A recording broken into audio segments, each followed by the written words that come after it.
Hi guys, in this video I'm going to show you how to get a free virtual credit card.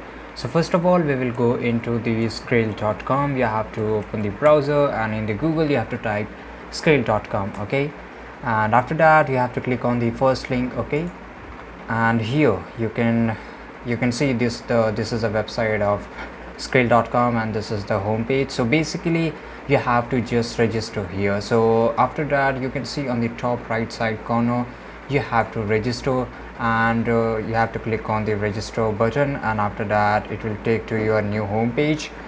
Just wait for a few seconds here.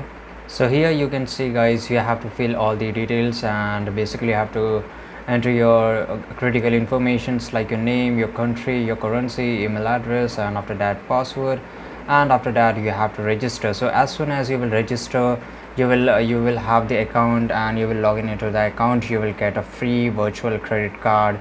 So this is it guys. I hope you found this video really helpful, and if you did, don't forget to subscribe our channel, like this video, and also press the bell icon for the latest notifications. See you in the next video. Till that time, take care, goodbye.